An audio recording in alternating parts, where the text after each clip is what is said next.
கிருஷ்ணகிரியில் கேஆர்பி அணையிலிருந்து நெல் முதல் போக பாசனத்திற்காக தண்ணீர் திறந்துவிட விவசாயிகள் கோரிக்கை விடுத்துள்ளனர். இதுகுறித்த கூடுதல் தகவல்களை நமது செய்தியாளர் குமரேசனிடம் கேட்கலாம். குமரேசன், பொதுவாக இந்த அணையிலிருந்து நீர் திறப்பு எப்போது நிகழும்? இப்போது நீரின் கொள்ளளவு எவ்வளவு இருக்கிறது அணையில்? விவரங்கள்.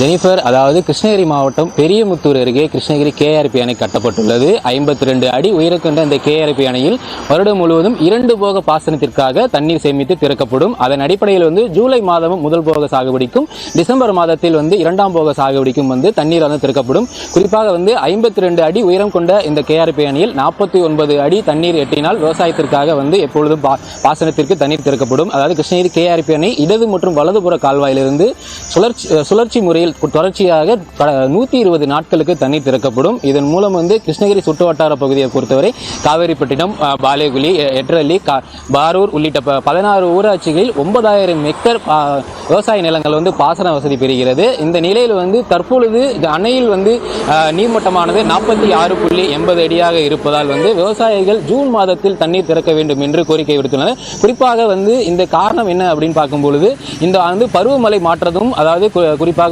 வெயில் அதிகரிப்பினால் கடும் வறட்சியின் காரணமாக இந்த ஜூன் மாதத்தில் தண்ணீர் திறக்க வேண்டும் என்பது விவசாயிகள் கோரிக்கையாக இருக்கிறது. இது குறித்து இந்த பகுதியில் இருக்கக்கூடிய விவசாயிகள் நம்ம இருக்காங்க, அவங்களே கேட்போம். ஐயா வணக்கம். வழக்கமா எந்த மாதம் தண்ணீர் திறப்பாங்க? நீங்க எந்த மாதம் தண்ணீர் கேட்குறீங்க? இதனால உங்களுக்கு எவ்வளவு பயன் இருக்கிறது? கிருஷ்ணகிரி மாவட்டத்தை பொறுத்த வரைக்கும் தென்மனை ஆறு தான் ஜீவாதாரம். இது கர்ம வீரர் காமராஜர் முதல்வராக இருக்கும்போது 1952 அடிக்கல் நாட்டப்பட்டு 55 ட்ரையல் பார்க்கப்பட்டு 56 இந்த அணை மக்களுக்கு அர்ப்பணிக்கப்பட்டது. 52 அடி கொள்ளளவு இந்த அணை கட்டுவதற்கு 62 அடி வைத்தார்கள். மேல் இருக்கிற மக்கள் வேண்டாம் என்று சொன்னதனால் 52 அடி வைத்தார்கள். ஒவ்வொரும் 2 போகம் 3 போகம் சாகுபடி. முதல்ல 9,000 ஏக்கருக்கு சாகுபடி பண்ணியிருந்தோம். இப்போ அது ரிசர்வ் பண்ணி 30,000 ஏக்கர் வரை சாகுபடி பண்ணக்கூடிய அளவுக்கு நீர்ப்பாசனம் வழங்கப்பட்டுள்ளது. வழக்கமாக எங்களுக்கு ஜூன் மாதம் முதல் அல்லது 2வது வாரத்திலே தண்ணீரை திறந்து விட்டால் இந்த மாவட்டத்தை பொறுத்த வரைக்கும் தனி சீதோஷ நிலை, பருவநிலை இருக்கும். ஜூன் மாதத்தில் நாற்று விட்டு நாங்கள் நட்டால் தண்ணீரை திறந்து விட்டால் கார்த்திகை முன்பாகவே, ஐப்பசியில் எங்களுக்கு அடைமழைக்கு முன்பாகவே நெல் அறுவடை வந்துவிடும். நெல்லும் பில்லும் வீடு போய் சேர்ந்துவிடும். படிப்படியாக இது ஜூலைக்கு கொண்டு போய் கடைசி ஆகஸ்ட் வரைக்கும் நீட்டிப்பதன் காரணமாக எங்களுடைய நெல் பண்ணுவது காலம் கடந்து பண்ணால் பனியின் மூட்டத்தின் காரணமாக இந்த நெல் உற்பத்தி பாதிக்கப்படும். 2வது அறுவடை வருகின்ற நேரத்தில் நெல்லும் பில்லும் அழுகி 2மே வீடு போய் சேராது. ஆகவே பருவநிலை இந்த மாவட்டத்தை பொறுத்த வரைக்கும் அதுக்கு தகுந்த மாதிரி தான் தண்ணீர் திறந்து விடணும்.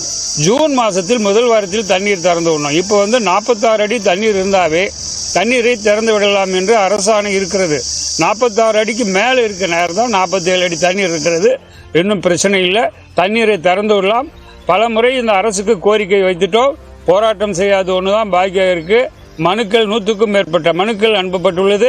இருந்தாலும் அரசு இதை கவனக்குறைவாக இருப்பதன் காரணமாக 30,000 ஏக்கர் பாசன பகுதி வீணாக காலம் கடந்து தண்ணீர் திறந்து விடுவதால் நெல்லும் பில்லும் அழுகி விவசாயிகளுக்கு நஷ்டம்தான் ஏற்படும். ஆகவே அரசு இந்த பிரச்சனையை தலையிட்டு உடனடியாக ஜூன் மாதத்தில் தண்ணீர் திறந்த வேண்டும் என கேட்டுக்கொள்கிறோம்.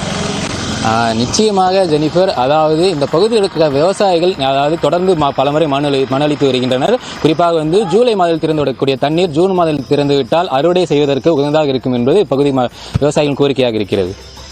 களத்திலிருந்து அவசிய தகவல்களை பதிவு செய்ததற்கு நன்றி குமரேசன்.